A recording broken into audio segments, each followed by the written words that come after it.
All right, welcome to Speak for Yourself. I'm Jason Whitlock. That's Marcellus Wiley, that dude.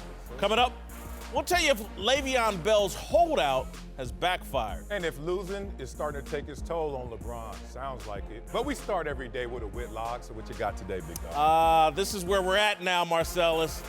Ty Montgomery is a victim. He blew Green Bay's chance to upset the Rams on Sunday with a selfish act. He left the locker room without explaining his actions. Ty Montgomery fumbled the ball. He came out of the end zone when he could have fair caught the ball and left the game in Aaron Rodgers' hand. But now, Ty Montgomery is the victim. How dare any of his teammates publicly question his selfish decision-making? How dare anyone in the media question his motives? Ty Montgomery is a victim. Listen to what he said Monday. We talk about being brothers, we talk about being family and keeping things in-house, this, that, and the other, and that's not what happened. I don't know, maybe that's what they do in their family, but that's not what I do in mine. No one ever said anything to me. No one ever came to me. So I'm thoroughly disappointed in the speculation and just the backlash that I have to deal with now, because now we're talking about my character. We're not even talking about the fumble anymore. We're talking about my character. I got to deal with outside noise as a professional football player on a weekly basis. We all do. That's something we all have to deal with. The most disappointing thing is the fact that now it's inside. It's tough for me to trust anyone now. Guys talking about how they can trust me. It's tough for me to trust anyone now. He also said he's pissed off at the state of humanity. Well, so am I. Because no one is man enough to raise a hand and say, my bad, I screwed that up. What I did was foolish and selfish. I cost the team, and it won't happen again. Just say that. There's too much pride in victimhood in modern America and modern sports. Being a victim now is an accomplishment worthy of celebration and admiration. Get stomped in a tennis match, lose your composure, and blame it on a sexist chair umpire. Get beat out by Blaine Gabbert. Light your career on fire with an unthought-out protest and reinvent yourself as a political martyr. Ty Montgomery cost the Packers a football game Sunday, but his teammates are the bad guys. He can't trust them anymore. Rather than blasting his teammates, Montgomery should have been begging his teammates to trust him again.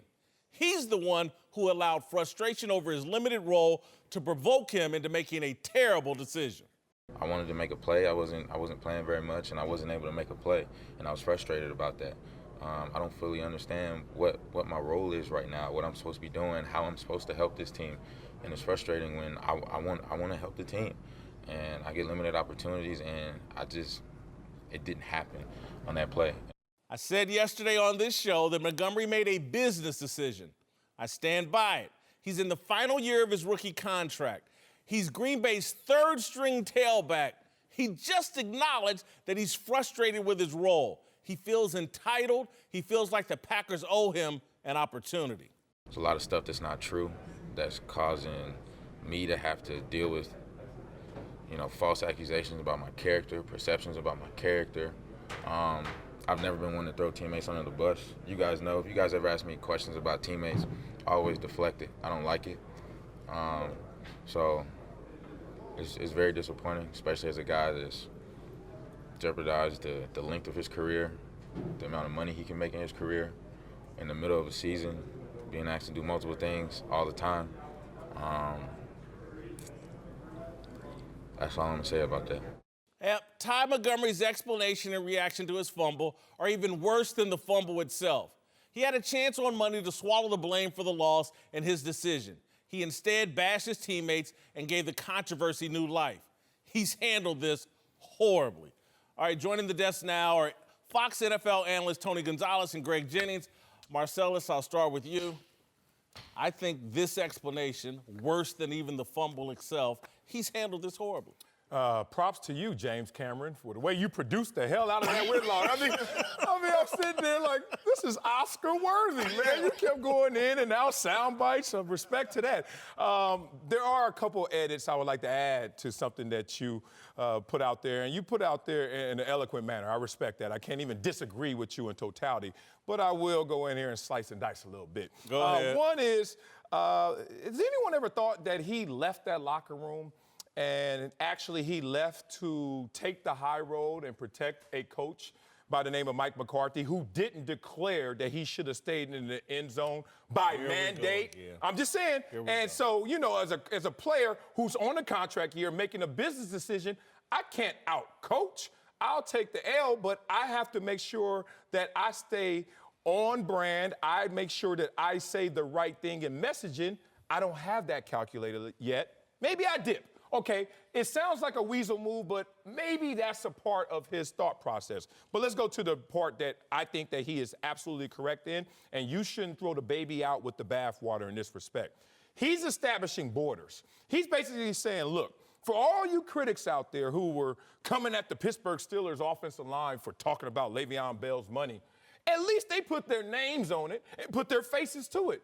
I got some bums in my locker room who can't even walk up to me as brethren and say what it do. And I know if I was in that locker room, no matter what I did, I thought the fraternity is going to respect each other as members of it. What colors and what jerseys do anonymous players wear? I asked you that question again. So they make split decisions too. Okay. And the guys talking made a split decision to call him out after the frustration of that game. In summation, I will say this, Whitlock.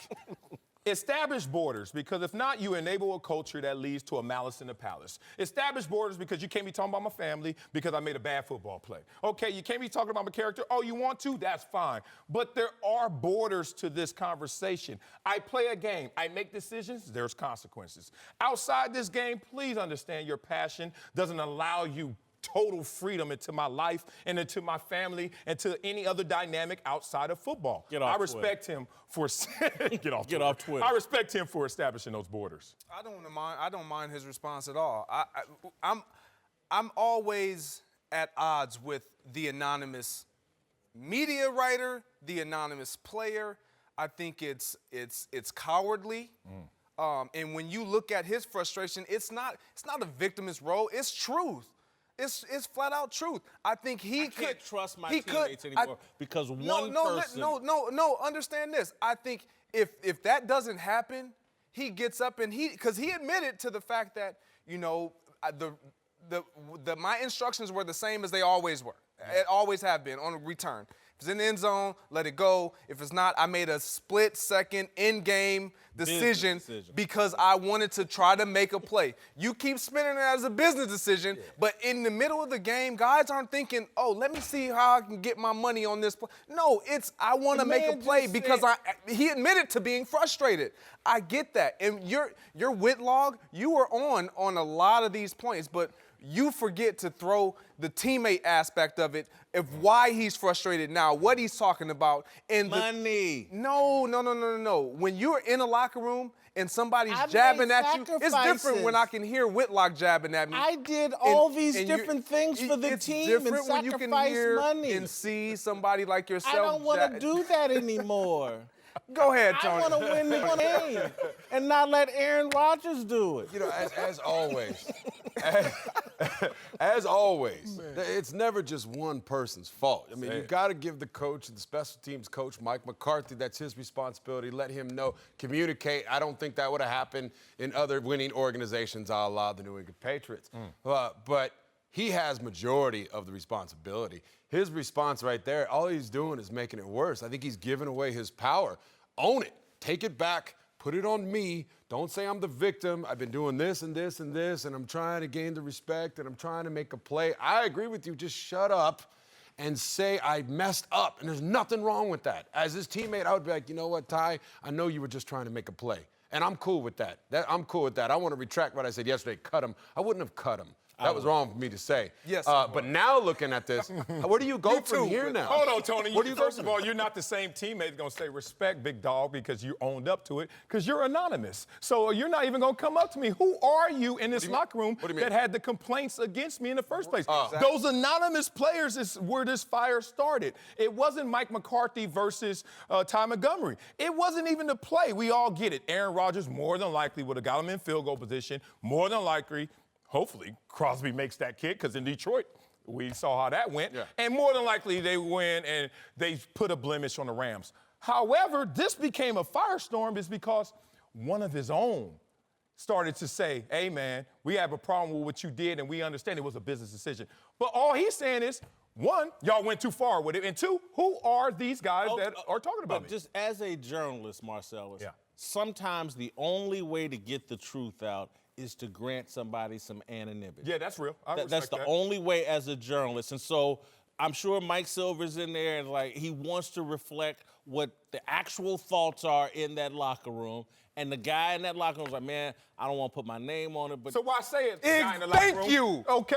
You shut that's your what he mouth. thinks. It Well, don't then- matter. well, You then own shut it. your mouth because you always, in this profession and in sport, you have to always put yourself. I never like to show up my quarterback. The reason why, I felt like I was very confident in what my abilities were and what I was going to be able to do on the football field. But there would come a time where I would drop a ball. And I knew that that was going to happen over the term of my career. So I never wanted to show my quarterback up every blue moon when the ball was not where I wanted it to be, because there will come a time when it's my turn to be looked at like, what now? And that's all I'm saying. When you have an anonymous person in-house, it's just like somebody in here saying something about you. You would have a problem with it. Hey, I really would. You guys are really sensitive right now. Hold on, you guys can't are say that, really Tony. sensitive. You Are you cannot guys say on that. Twitter? Are you guys on Twitter? Yes, I am. You know what trolls are, right? Oh, yeah, I love them. these- I'm a troll. Energy man. So you'll go up there and you'll be like, oh, nice suit, Whitlock, or you look like a fool, whatever it is. Why would you? So people are going to do that. People are going to talk trash in your own family. He said, in my family, we don't do it. I got a couple people in my family that might say a little something behind my back. Nothing wrong with it. Doesn't mean I don't love But them. Tony, you know the I don't code have. in the I'm locker just room. saying, get over it. And you go play can't say that to football. the side of the table. First of all, No, this is thank you. consecutive days. We had this divide. We could keep this rolling. This is a dude who retired and put his name on his criticism of his former quarterback. Absolutely. I mean, he didn't say anonymous teammate of Aaron Rodgers. He went Hold there and said, on. Did he not? Hold on. I got a cookie. Let me give it to you.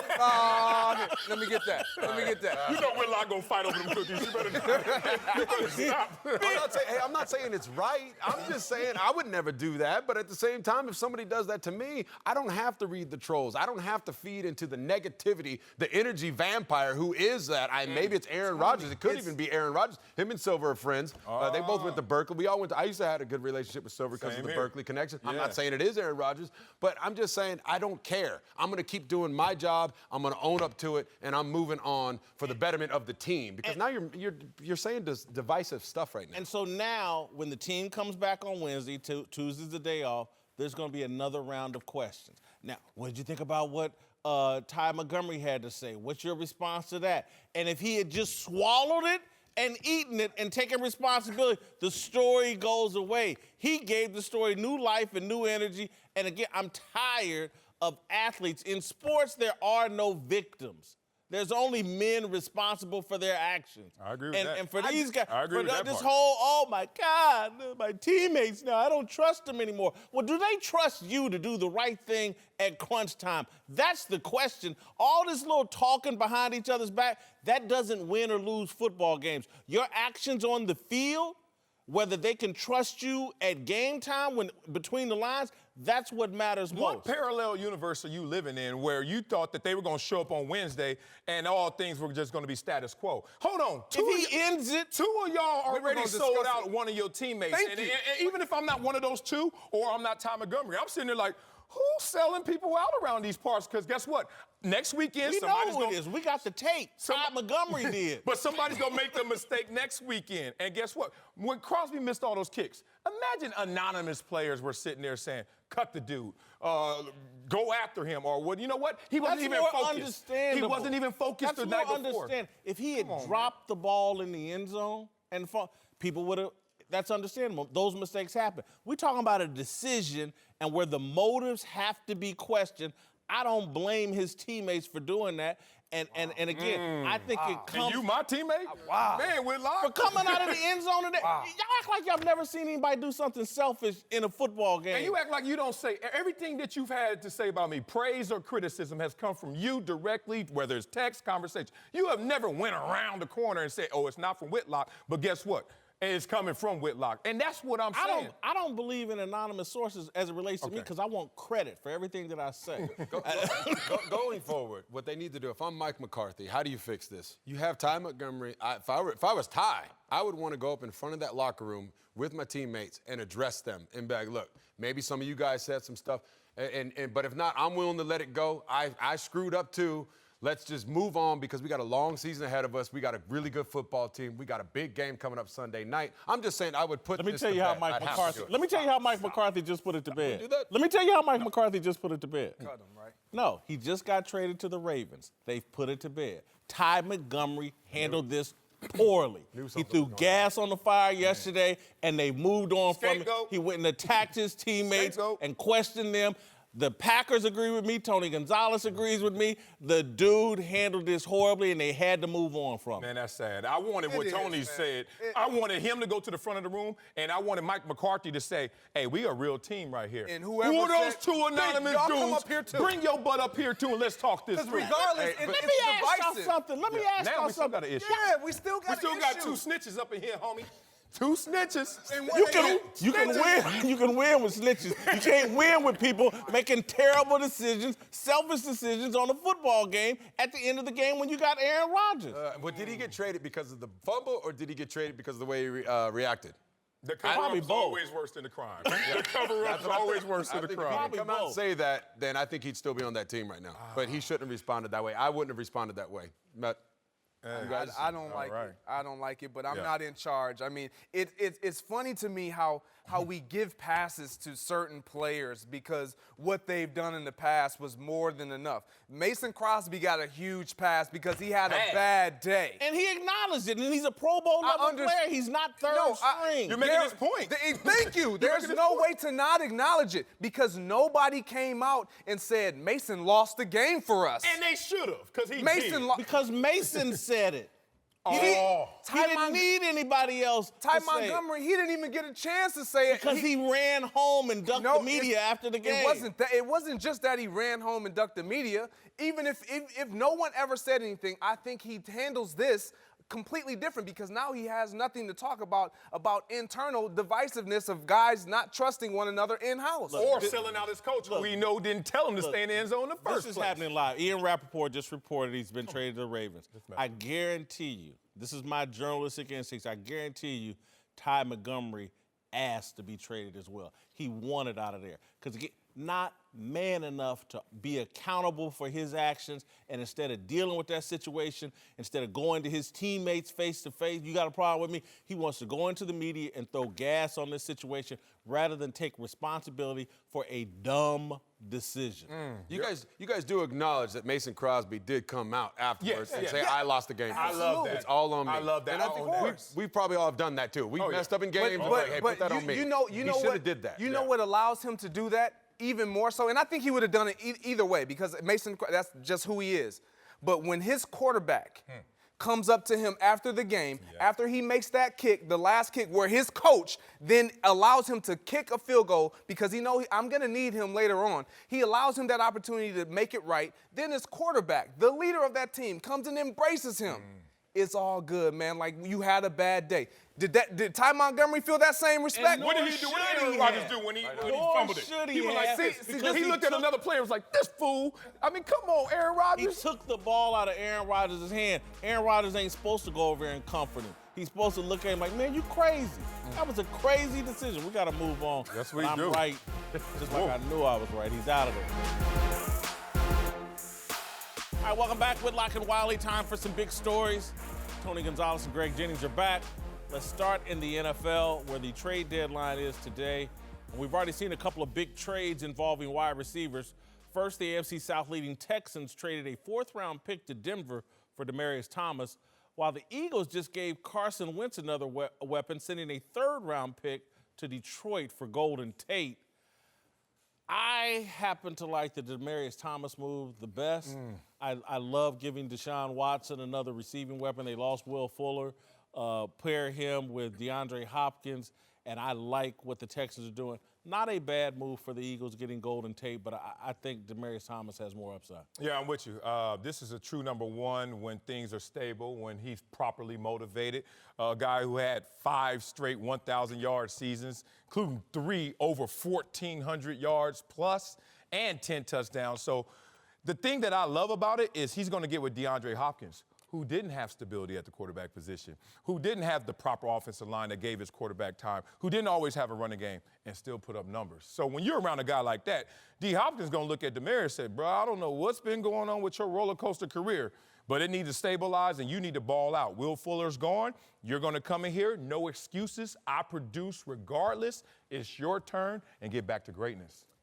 For me, I like the Philadelphia move. I like Golden Tate. The reason why, when I look at this Philadelphia Eagles team, they just extended and added to not only their running game, but obviously their passing game. Golden Tate is a running back playing wide receiver. He's a big, heavy yards after the catch guy. You put the ball in his hands quickly or down the field. He's a playmaker that can make the ball, that can make plays, like I said, off screens, extensions of the running game. You get the ball out of Carson Wentz's hands quick, fast, slot guy that they trust more than even a Nelson Aguilar, and he adds that stability. He has always made plays in Seattle, Detroit. Calvin Johnson retires, no problem. Why? We have Golden Tate, and obviously they acquired Marvin Jones Jr., but I like what the Philadelphia Eagles did. Yeah, Philly, I thought they were going to go get a running back. I think that was something that might be a little bit more needed. And although Golden Tate is going to add beautifully with them. But Demaryius Thomas, like you said, Phil Fuller's gone. Now you're playing with DeAndre Hopkins out there. You don't have to be the guy. You don't have to be that number one guy. Kind of like Emmanuel Sanders, they were both kind of playing off of each other. Yeah. But that big body of his, especially with the way Deshaun Watson plays. I love how he gets out of that pocket, playing with a quarterback that can make plays with his legs and allows me to get open after the play breaks down. I think Demaryius Thomas is going to excel at something like that. Look, the Eagles got to deal with the juggernaut Los Angeles Rams in the NFC. The other reason why this move excites me more in Houston is because the AFC, to me, feels more wide open. And now, if I'm the Houston Texans and Bill O'Brien and that organization, I'm like, okay, I can't go weapon for weapon with Kansas City, but I'm a lot closer offensively. And on the other side, I got J.J. Watt and Jadeveon Clowney. To me, the Texans and their move says, we going Super Bowl or bust this year. We're all in. Yeah, it's always a relative experience based on who your opponents are. And if I just made a short list of NFC teams, Rams, Saints, Panthers, Seahawks, Vikings, Redskins. If I'm the Eagles, I'm behind all those teams right now. You look at the AFC, Chiefs, Pats, Steelers, Bengals, maybe, if you want to go. I mean, like you said, up top right now, it's wide open. Obviously, the Chiefs and the Patriots, because they're always there, seem like the gold standard. But it's wide open for those guys to make a move, and I think Houston can. I think both of these teams made a great decision to add to their offenses where it was needed. I like Demaryius Thomas, and I like what they're doing because the AFC South wide open, and I think they are now the front runners to win that division with adding him. They still have issues with offensive line. The reason why you have a quarterback that got to get out the pocket all the time because he can't survive in the pocket because of the offensive line play. But what Golden Tate provides, the Eagles thrive off of RPOs, which I hate that, but it's run pass. You can extend your running game now because you have a guy who you can just get the ball in the hands of, and he will make things happen quickly and effectively. All right, to the Rams, who are the only team still undefeated, but they'll face their toughest test yet this week against the Saints in New Orleans. Drew Brees and crew just moved to 6-1 with a win over the Vikings in Minnesota, but they may not be LA's only competition in the NFC. Cam Newton and the Panthers have won 4 or 5, including dominating the Ravens in their top-ranked defense this past Sunday. I'm someone that think when I look around at the biggest threats to the juggernaut Rams, I think it's Cam Newton and the Carolina Panthers, not Drew Brees and the New Orleans Saints. I like Carolina's defense. I love Kuechly and Thomas Davis. But more than anything, I'm just telling you, Cam Newton, to me, is playing at an MVP level. He's playing better than he did when he was the MVP. Norv Turner has brought out the best in Cam Newton. Cam Newton is very motivated right now. I think he's looked around the league and all this money these quarterbacks are making. And, I don't know what his contract situation is, but I'm telling you, Cam Newton wants to be in position to probably be the first $40 million man a year or something like that. Yeah. He is balling out of control. I think they are the biggest threat. I disagree. I think it's the Saints. And I use Aaron Rodgers, the most talented quarterback in our league. I use his words to tell you what I'm talking about. Going into the Rams game, he said, we have to put up 30 points. If we do, we can win that game. During the game, he said, post-game, our defense was playing great, and we didn't capitalize on those opportunities in the moment. And what did that lead to? If we would have put up 30 points, we would have won that game. A lot of stress points for a guy before the game and during the game in talking about opportunities wasted. What does that mean? You need an offense that's going to go out there and not put that unnecessary pressure on itself. That's the Saints. The Saints won't walk into a game and say, if we score 30, we win. They're like, we're going to score 30. The Panthers, on the other hand, is going to sit there and say, yeah, we need to score 30, and we'll see what happens. And I think that's why you have to say the tie goes to the Saints. Plus, the matchups. Kamara and Ingram versus Gurley. Okay, you go which way you want to go. You got Michael Thomas, Brandon Cooks. Got quiet over there. Yeah. Drew Brees, Jared Goff. Okay, hey, Saints. Sean Payton and Sean McVay. I mean, my point is they can match up with this team, and they have the firepower to go out there and put up the points. Yeah, I agree with you 100%. Looking at the Saints, Drew Brees, the way he's playing with the rules that are predicated around the offense making plays and putting them points up, the Saints, who better than the Saints? They've been doing this for a long time. He's had 5,000-yard seasons in his career. Only one other quarterback has done it once. You know, Tom Brady, I think Peyton Manning. They've only done it one time. This guy's used to this. And with the rules and the change, he's even putting up even better numbers. It's almost 80% completion rate right now, and his QBR's through the roof. So I just don't. It helps to score points. You look at the Super Bowl last year, where all these yards were put up. That's the formula for success. Now, I like the Rams defense. Don't get me wrong. They got the best player on the planet with Aaron Donald. But I still think that with the Saints, with that offense, they're going to go back and forth. They can go punch for punch with the Rams. Jason, I don't want to leave you on an island by yourself, but I got to, man. I think the Carolina Panthers are the scarier team. But if I'm going with who I trust, give me the Saints, because as you alluded to, we already know they can score points. And when I look at their secondary, yes, they have issues there, but I feel like Drew Brees can overcome what my secondary will give up. When I look at Cam Newton, and I love the way he's playing, I trust their defense. I don't necessarily know if this will be sustainable all the way through. It's always the defense. The offense. The offense as a whole. And I just like what I see out of Drew Brees. They've always done it. This is nothing new to him. He has a running game. He has a pass rush, a defense that can get me the ball back. It's hard to go against the New Orleans Saints with the way they're playing, but the Panthers are scary. All right, welcome back. Whitlock and Wiley, joined by Tony Gonzalez and Greg Jennings. Let's move to Pittsburgh. Stay in L.A. Where all the Le'Veon Bell speculation has quieted down a bit this week, and it could be because Bell's backup, James Conner, has done enough to shut everyone up. Conner has 9 rushing touchdowns, 599 rushing yards on the year, good for second and third in the league, respectfully. Bell clearly thought holding out would prove his value, but it appears to be doing just the opposite. There was a moment 3 or 4 weeks ago, week 4, James Conner runs for like 9 yards, Steelers lose. Jeremy Fowler tweets out, Le'Veon Bell's going to be reporting soon. And that's when it was peak Le'Veon. He had won the negotiations, the holdout had worked. And then the next 3 weeks and 4 weeks have happened. Steelers can't lose. James Conner looks like the second coming of Franco Harris. And I think he's blown this negotiation. This guy's, he may sit out he's never getting this $14 million back. And I don't know if he's going to get the $40-50 million in guarantee that he thinks he's going to get this offseason. Wrong. You think he's going to get the money? Yeah, he's going to get this money. Few reasons why. One, the better James Conner looks in this offense, the greater Le'Veon Bell looks in his absence. Because is James Conner better than Le'Veon Bell at playing the game of football? I thought so. No one says yes to that, right? And now you start to imagine if he were there getting those same reps, whoa, what would happen then? So a team out there is thinking that way. Maybe not all 31 other teams, but some team is saying, ooh, they're special with James Conner. They will be insane with Le'Veon Bell. 2, if you look at it and listen to it, every single person says right now Todd Gurley's the best running back in football, right? And then listen to the end of their sentence. Well, Le'Veon Bell is not playing this year. Well, with an asterisk because Le'Veon Bell is not participating. And that lets you know his value hasn't diminished. So James Conner continued to ball. I think Le'Veon he was coming back week 7. He was like, wait a minute. This youngster is out there getting it. And I could get my rest. Wow, it satisfies both situations for him and for me. So I think Not my accountant. no, $14 million. he's lost $9-10 million. He's paying the price to get that money, but at the same time, I think he's going to get that. There's one team out there thinking that same way.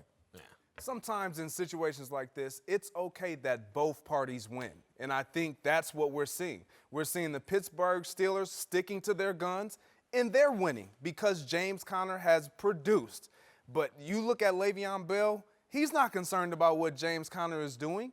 He knows who he is. He's not taking those hits. He's still believing that I'm going to get paid, and I think that he will. I don't think that he'll get Todd Gurley money, but he'll come close somewhere around there with somebody else that, to your point, is going to say, man, if James Conner is doing this, we know who Le'Veon Bell is and what he can provide, and for our team, oh, give me that guy. Yeah, Le'Veon Bell, he will get paid, and I think he'll be the highest paid running back in the NFL next year.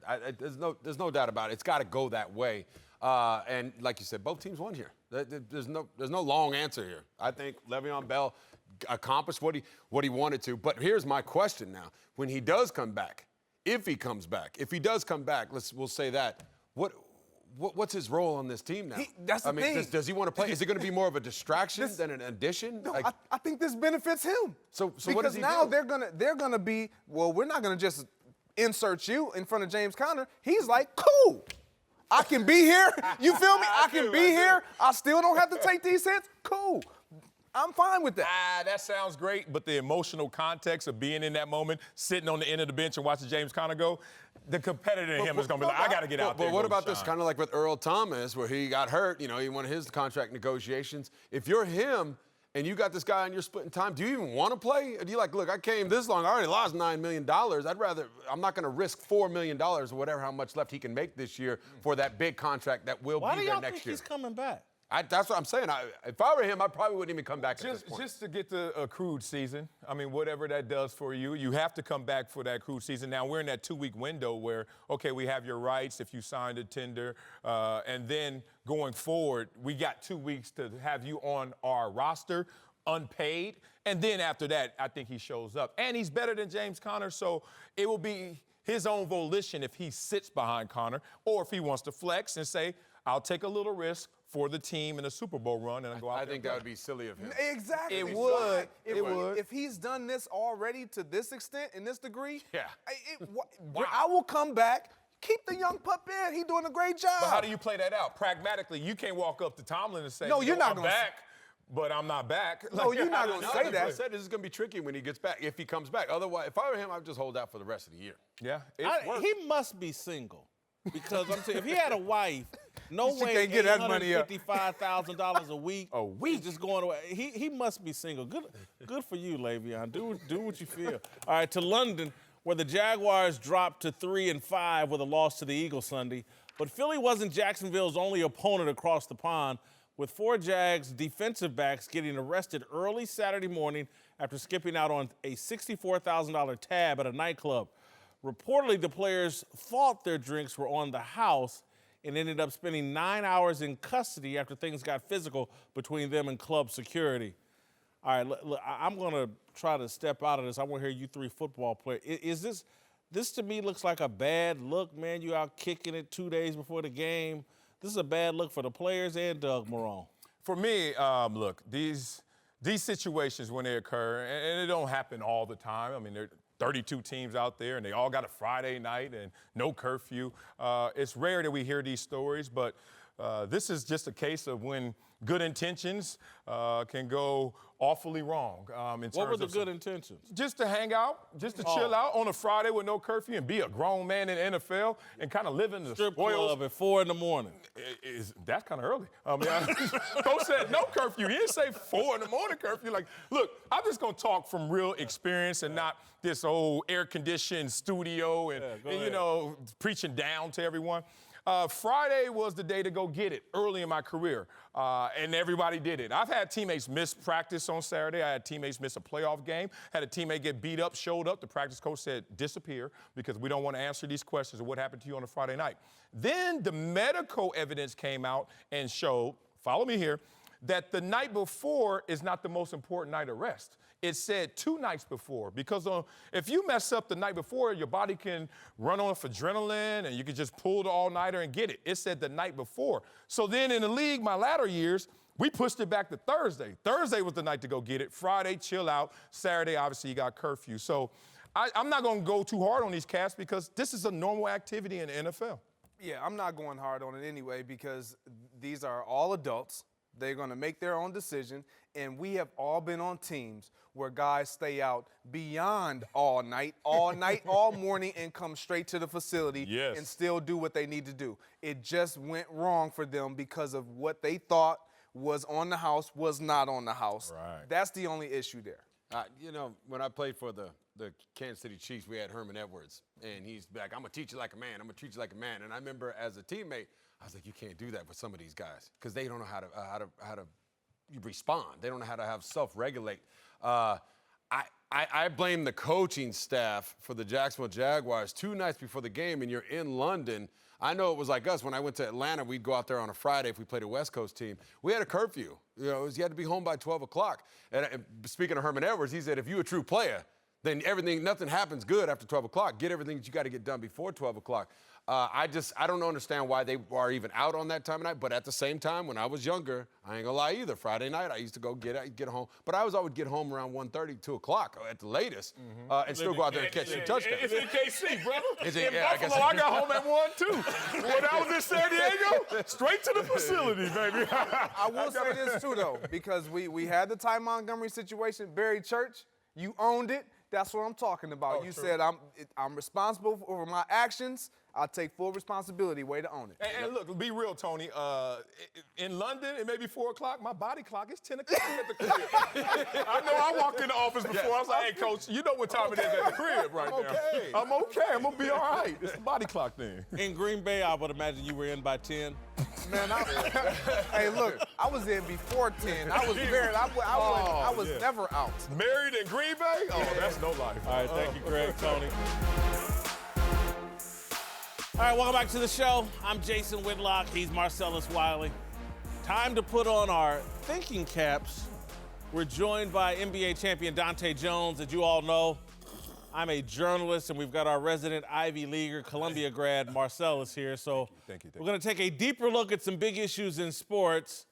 All right, we got a special cap for Marcellus. Nothing for you. Darnell, bring out the cap for for Marcellus. I don't get a cap. I don't get a hat. I don't get nothing. Duke grad. You know what? I'm going to bring me something next time. You should, Duke. The Ivy League of the South over there at Duke. All right, let's move to the NBA, where LeBron James made waves this week, donning a hat supporting Texas Democratic Senate candidate Beto O'Rourke before a road game in San Antonio. It's hardly the first time LeBron has waded into political waters, making numerous public statements about President Trump in recent months and campaigning for Hillary Clinton back in 2016. But LeBron isn't the only NBA player whose political stances have made him polarizing. According to the market research firm Morning Consult, a new survey names 4 NBA players among the most politically polarizing celebrities, with LeBron 5th, Steph Curry 15th, KD 19th, and flat earther Kyrie Irving 25th. Hey, man. These 4 NBA players were the only athletes named on this list. All right, guys, I think it's a bit of a mistake for NBA players to dive this deep and attach their brands to politics. Politics is the most divisive thing we have in American history. It's a rough sport. It's the roughest sport we play. It's more hard-hitting, and there's probably more CTE in politics than in all the National Football League. And I just don't understand why athletes would want to be this polarizing, wading into politics. I think it's a mistake. I think it's smart business. I think especially if you read the tea leaves and you see the sign of the times saying that polarization is profitable. Think about it. All the guys on this list and gals are all hyper successful, uber successful, next level successful. That's the one commonality when you read that list. I'm like, superstars. And then I start to look at athletes in particular and starting to look at sports. I'm like, who makes the most money in athletics? Floyd Mayweather, polarizing. Not for political protest necessarily, but just polarizing. So what's become synonymous is divisiveness and polarization, which has led to profits.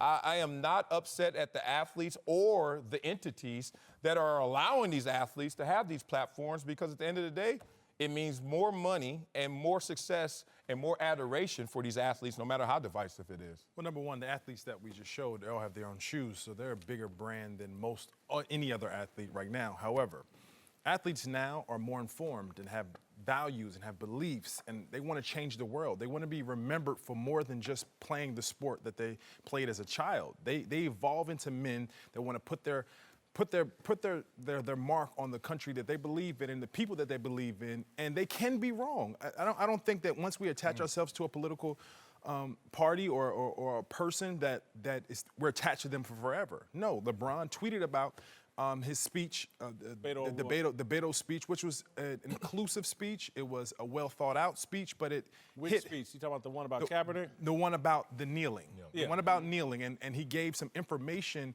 and had an informative speech on a topic that was near and dear to LeBron's heart. So this wasn't the first time that he spoke about Beto.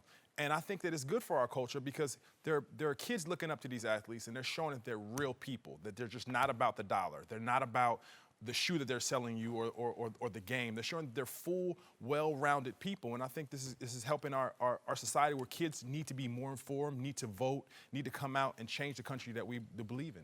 Here's what my take is. Like you said, athletes are more informed. I'm not so sure. I think they believe they know more. They're more attached to social media and a Twitter level of understanding of certain events. But what I think athletes are just more famous and far more wealthy than they were in the past. And fame and wealth are a dangerous cocktail for me. And fame and wealth, to me, a lot of times, you can go from the highest office to the lowest office. Fame and wealth undermine, to me, your intellectual evolution. And we seem to think the reverse, that somehow being famous and wealthy makes you more thoughtful and smarter than everybody else. I don't buy that. I don't believe that, and that would be like saying that all our opinions on this desk do not matter. Just because me and Marcellus played a sport, our opinion does not matter.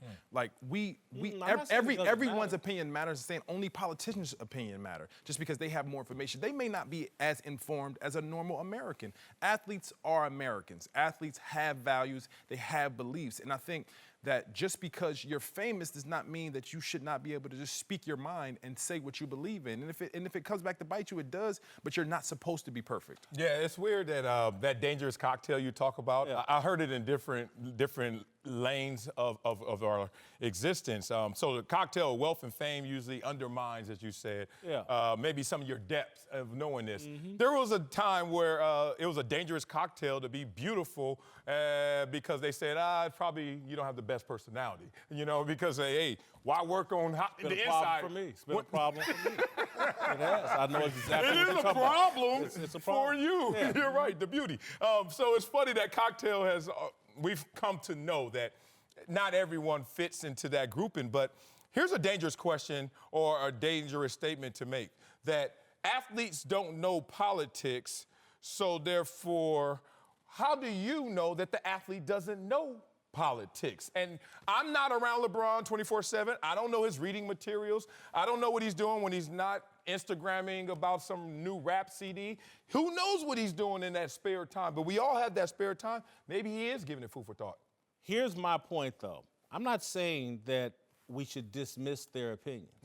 I'm saying we have elevated their opinions and that we give it more credence than I think it's worthy. And I say it again, it's not about athletes. Fame and wealth. And I will apply that to anybody, from the highest office in this land to the lowest. Fame and wealth undermine, I think, your understanding of a lot of issues. And this is what I'll say as it relates to LeBron James and tossing on the Beto hat. And again, and maybe LeBron knows this, but these would be the questions I would ask LeBron. I was like, have you ever heard of a carpetbagger, LeBron? And because there's a long history of carpetbaggers. People from the North are people from a coast that go down south and they know better than the locals and what should be going on. LeBron has no connection to Texas, none. He looks like a carpetbagger. And trust me, that's what the people in the South, as he comes down and puts on a hat and throws his support behind Beto O'Rourke, like, hey man, you ain't from here. You don't know nothing about it here. You come off like one of these coastal elites or northern elites that know better than me down here in the South. And it's off-putting. And so he may think, hey, I'm throwing on this O'Rourke hat, and it's good for Beto. And Beto may have sent it to him because, again, all these guys are celebrity chasers, jersey chasers, whatever, may think it's good. But I would sit here and go, I think the people down south are like, oh, here comes another northern carpetbagger trying to tell me what I should do down here in Texas. Tremendous point. And I don't counter that point, but I wanted to look at it from this angle. A Taylor Swift, who came out recently with her political ideas and support. Famous celebrity. Famous, wealthy. But the baseline of what that did to a fan base, her fan base, and then it activated them to actually vote. Now, she may have activated them to unilaterally vote for what she supported, but at least she got the people out there in droves to vote. Now, LeBron James talking about something that he doesn't live in locale, but is still interested in, may drive that base, whether it's the Texas base or just his own fan base, to go out and vote. And we all know we had an issue with voting, especially in our last election. So at bare minimum, it's going to bring some energy to something that needs to be activated. Right. I think that at bare minimum, it just engages a conversation and has you to research who he's representing. So, and I think that engages the youth to think about these decisions and actually pay attention to the candidates and start doing their research. And just because LeBron is in line with somebody who's inclusive, he's in line with that man. Like he may have sat down with Beto. He may have spoken to Beto. He may have done his research about Beto. I do think that if he's done something, if he wore that hat, he did his homework. His team did his homework. They are very informed about how he represents himself in public, and that he may be in line with him on some issues. Maybe not the man in general is not his twin, or he thinks exactly like Beto, but it's something that he's falling in line with, that he believes in that inclusive conversation. And my thing about Beto, and we've given him credit for he's inclusive or has put on the appearance of inclusiveness over Twitter. And again, that's where I just get, we're all caught up. And because Twitter is ground zero for clout chasing, celebrity chasing, jersey chasing. If you want to chase, go to Twitter and chase popularity and blah. And it's just not a very deep, it's the shallowest end of the pool. And that's where I just see athletes and other celebrities, other people attracted to fame. The most famous person in America right now loves Twitter. And it's the shallowest end of the pool. And so to me, it's like everybody wants to be critical of the guy in the highest office, but they want to act just like him and do the exact same thing. It's hypocritical to me, and that's I look at it. And again, I look at LeBron running down to Texas to have an opinion on what should go on in Texas. And to me, I just go, carpetbagger. Well, look here. It may be the shallowest end of the pool, but that's based on your relative experience. Even the shallow end, I have a 3-year-old. It's still wet, and you better know how to swim, depends on who you are, right? And there are a lot of youth who don't know a dang thing about politics. And so LeBron is talking to them who can't swim even in the shallow end. So respect to that. And 2, I'll give you this example, and you've been there before. We've all went to the local school and spoke to the kids, elementary level, let's say that. And we walk in, 1, 2, 3. You know what the ranking is in terms of reception and the volume that we speak from? You're in 3rd place. I'm in 2nd place, and he's in 1st place. Because you're a journalist, and this has nothing to do with respect. It's just, you sit there, we have Jason Whitlock. We have Marcellus Wiley play football. We have Dante Jones play basketball. And once you're that guy, what comes out of your mouth is going to speak volumes, and at least say something. And whether it's right or wrong, he is at least saying something. You made my point. If we all 3 spoke, they should listen to me the most. But everything's rigged the other direction. It's been that way before social media, though, Jason. It's been that way. Yeah? That's good. All right, thank you, Dante. It's time for Tell Us Marcellus, where we put Wiley on the spot with questions about some of the hot button issues of the day. Let's start with the Lakers, who fell to 2-5 on the year after losing to the T-Wolves 124-120 last night. So far this year, LeBron has been preaching patience about his new team, but after yet another close loss, James isn't exactly sounding very patient himself. You know, we can't have reoccurrence of the same thing. I think, you know, if you doing the same things over and over and over and expecting a different result, then, you know, that's insanity. So, you know, we have to, you know, we have to continue. We have to get better. You know, we can't keep having the same mistakes over and over. You probably don't want to be around when my patience run out. I'm serious. All right, tell us, Marcellus, does LeBron need to be careful about dropping warnings like this? Yeah, he definitely does, man. He has to read his situation, his circumstances. He better watch himself because he's not around what his typical team looks like, which is veterans and ring chasers. He's around a young core that wants to get it. And to that tune, the young core wanted to get it without a LeBron James before the season. Look what Kyle Kuzma said when they were having the discussion about LeBron James and others. If guys want to come here, they come. But if not, we're not dependent on that. We want to be those great players, max-level guys. We just think about how can we make the team better. So when you got a young squad like that that knows they're going to get their time, there's two things that can happen. They could form these little subgroups and start to say, you know what? We're going to get ours regardless of LeBron. We could outlast a LeBron James who's here for this 10-year, 4-year contract.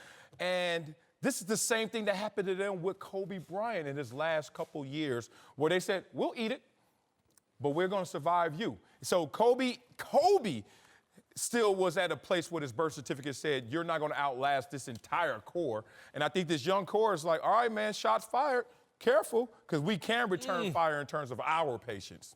Kyle Kuzma said that in April. Yeah. That's before LeBron James. Yeah, but all the smoke was LeBron James is coming to L.A., so he had the talking code as well. I get it. This is New Testament, though. Yeah. The Old Testament and New Testament are quite different. Right. And so I just think Kyle Kuzma, the looks and the way LeBron has Kyle Kuzma playing and some of these other guys playing, I think LeBron knows what he's dealing with.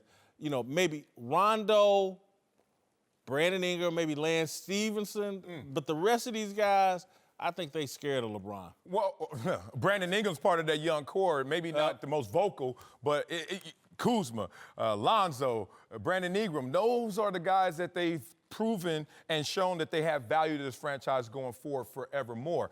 LeBron James, I don't know who that shot was directed for if it wasn't for that young core that stepped it up. Walton. All right, to another guy who got impatient last night, Klay Thompson, who couldn't get the ball out of his hands fast enough, scoring 52 points in just 27 minutes and breaking Steph Curry's record by dropping 14 threes.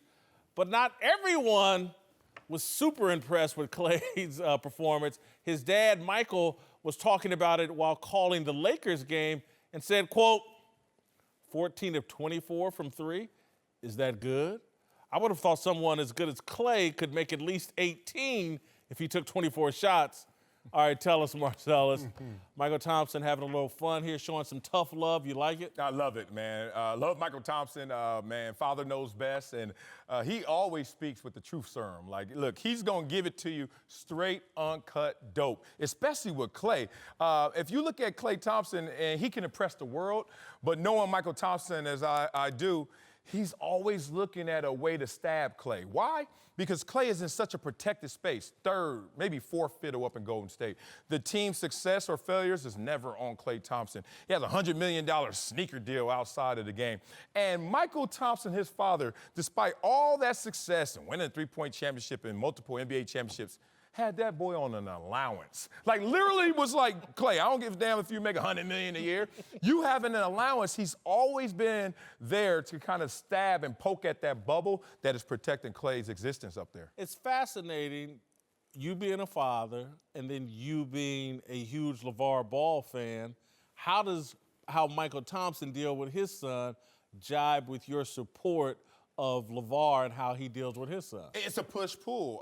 If you look at Michael Thompson, he's pushing Klay. Like, everyone says, oh, you're fine, you're fine. He's like, nah, I need more out of you. Where LeVar, he's going to speak it into existence, so he's going to pull Lonzo. Like, look, I said you're the best. I said you're going to be better than Steph Curry. I said you're the MVP of the league. Now I'm going to pull you in reality to the place I already spoke about. So different strokes for different folks. Which one's most effective? Depends on the kid being respectful, but if it's just all things equal, it's the one where you push him. Let him be self-motivated, and then you come from behind and say a little more, versus the one that's pulling them, and sometimes you drag them. My dad was Michael Thompson. I don't know if I ever did anything right, but he loved me. He talked great about me behind my back to my face. I was terrible. All right, welcome back. Whitlock and Wiley. My favorite segment of the show, Antisocial. Here you go, here you go. Here we go. Darnell Smith is here, our social media manager, to walk us through what's happening on these Twitter streets. What it do? There's a lot going on these Twitter streets. I got my Twitter off. I almost forgot. Yeah. All right, Darnell, let's get it popping. Hit it. We're going to start with your man, John Gruden, whose first season back in Oakland has been less than expiring. Raider Nation has been upset at Gruden's decisions to trade Khalil Mack and Amari Cooper, but now some former players are throwing some shade, too. When Super Bowl champion Martellus Bennett was asked on Twitter if he would ever play for Gruden, he replied, "Bleep no. Old ass needs to get back in his hot tub time machine and go back to 1992. He fails to understand the modern-day athlete. I'm sure his schemes and game plans are great, however. His understanding of today's players is not. Y'all agree that Bennett, or with Bennett, that Gruden cannot relate to current players? Man, that seems like a lot to be saying. A lot of shade. Too much shade. He's going hard. Did he play for John Gruden? Does he know John Gruden? Cloud cover right there. Yeah, I think he's doing a little too much here. He's doing too much. First of all, they have the oldest roster in the NFL, so if he can't relate to them old dudes on his roster, then who can he relate to? He tried to qualify and say, look, he's calling some good plays and good schemes, but still can't relate. And I think that's just a lazy argument, can't relate. Like, I don't need to do what you do to relate to you. You know, I don't have to know the ins and outs of Twitter and video games and Fortnite to be like, yo, run through a wall for me as your coach. So when I read this one, even though I'm a fan of both guys, I think he was off with his argument. Block that backside linebacker. Do I have to be young to do? Yeah, exactly. Right. All right, Darnell, what's next? All right, moving on. Booger McFarland said something pretty funny during the Patriots and Bills game last night. Yeah. Take a listen. Well, when you look at Kelvin Benjamin, guys, he's 6'5", he's 245 pounds. He's probably a Popeye's biscuit away from being a tight end. As expected, social media had a field day with this. We had a couple good Photoshops of Benjamin catching some Popeyes, and then someone comparing him to my man, Anthony Anderson. That's just cold right there. That's old Anthony. That ain't new. Right, that ain't new Anthony. Hey, Anthony lost a bunch of weight. That ain't blackish, Anthony. That ain't blackish. That's the Anthony from The Shield. Remember his character just in The Shield? Right. Law and Order. Y'all have any issue with Booger clowning Kelvin like this? I don't. It was funny, and I'm sure Kelvin Benjamin had a good chuckle, laugh, good sense of humor about it. I've been a Popeye's biscuit away from being a sumo wrestler my whole life. You and me both. Oh, man. I love the fact that he said it so matter of fact. Like, he said that in his commentary. Like, it wasn't even like, all right, here's a setup for this big joke that I know. Here's the unveil. He's just like, nah, dude kind of big. And I respect that. Well, we always have this issue with Popeyes, so I ain't gonna go down that road, but that's about all you can get at Popeyes right now. Everything else done fell off to me, man. See how you I ain't going there, but I will say this. They had a camera on Jason Witten when Booger said something clever, and Witten curled up in a fetal position crying damn near. Damn, I wish I had said something clever. Boy, every time Booger gets off, Witten just sitting there like, boy. Booger in the booth, please. He was freezing out there. All right, Darnell, what's next? All right, moving on to a little Halloween talk. Yeah. This picture of a young fan dressed up as Patrick Mahomes has gone viral. Whitlock, we know we seen you spotted with the Mahomes wig in the past. So, Marcellus, you be the judge. Okay. Who wore it better? Man, I hate to do this to you, Whitlock. Little man got you, man. Hey. One, he nailed the costume, but more importantly, he nailed the look. Like, yeah, he looked just like him. Was it a recruiting visit to KC a little earlier than we knew? Because you got to check the numbers on that one, man. The birth certificate, that little dude, I mean, he is spot on with it, man. Yeah, I think he's killing me there. Yeah. He's killing me there. I would have to do better. But I like the little wristbands and all that other stuff. We need to add that to my costume when I go full Mahomes. I got to get that extra stuff. The whole thing. Yeah, I mean, he got eyebrows, it's a lot there, Whitlock. You just got hair and a headband, man. I mean, that's cool. 99-cent store version, but little man went all in. He's like, Mama, change my DNA, too. You know? Right. I look like Patrick Mahomes. All right, Darnell, what's next? Yeah, switching over to the NBA. Y'all already talked about Klay's historic game, and obviously NBA Twitter has been buzzing about it all night. Golden State was up 42 points at halftime, and Brian Windhorst had an interesting tweet about it. Check this out. I hereby give Steve Kerr permission to let his guys go for it in the second half. No judgment. Just see what they can do. If the Bulls don't want to be on the wrong end of history, let them stop the Warriors from it.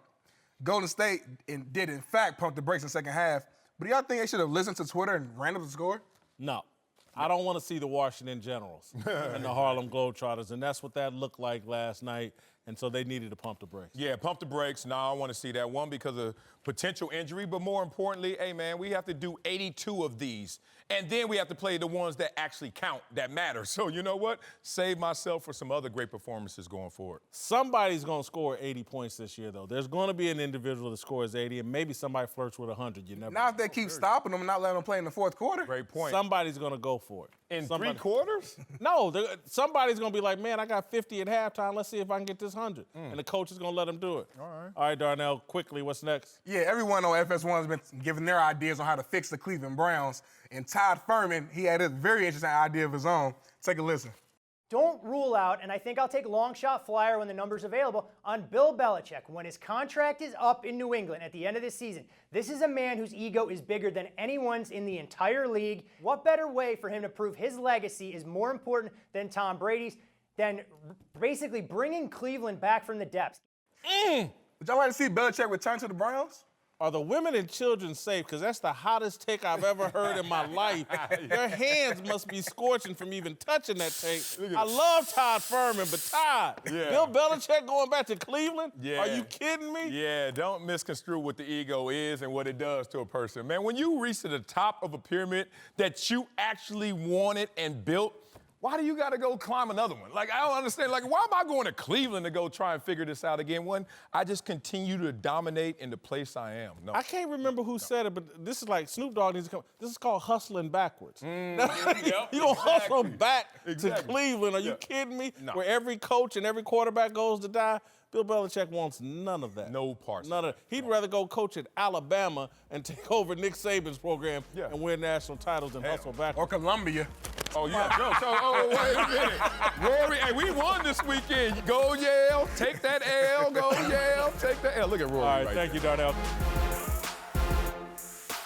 All right, today we're talking former Packers running back. Yes, I did say former Packers running back, Ty Montgomery. He got traded to Baltimore today for a 7th-round pick after costing Green Bay a chance at a game-winning drive against the Rams. I've got Ty Montgomery appropriately rated as a dumpster fire. He is a full-blown dumpster fire. Job performance, I gave him a 2. All-time greatness, I gave him a 3. Character, I gave him a 15. And authenticity, a 10. Wow. For a total of 30. I think this may be my lowest score. This may be lower than Vontae Davis. Yeah, that is bad right there. I mean, look, since you speak first doesn't mean you speak right and correctly. Whitlock, what the heck are you talking about? This guy's not a dumpster fire. Matter of fact, he might be a pioneer in the way that he went about his business, despite starting off from obviously a tragic mistake in the game. Here's the appropriate ranking for him. He's a role player. You got to respect the guy, job performance at 8. Look, he's third string. How can you be a job performance being 8? You third string. You know the number 3, he started at 3 positions in the NFL. Name somebody else is doing that. Receiver, running back, and kick returner. Respect to this guy. He's complaining about his role and playing time. He can't get on the field, but his job performance is an 8. Wow, I never had my teammate complain to the execs about things that happen around here, have I? Okay, character, 23 right there. You got to respect this guy for taking a high road, not selling out Coach Mike McCarthy, and leaving the locker room, and then coming back to the locker room, dealing with all the heat and the criticism. And putting his teammates on blast. And yeah, I want to know what's Anonymous's last name. I mean, give me some names and numbers. Accurate is his last name. Accurate, but 2 of them. It's 2 of them. I love that guy in authenticity, 25. He took that smoke, and he forced the trade. He said, look, if I'm going to be around a team of snitches that can't say who they are and what they're about, I'll go to Baltimore. And let's just say Baltimore's a better place to be anyway. You got, oh my, You caught. You admit it. 50, no. Green Bay or Baltimore, you got caught.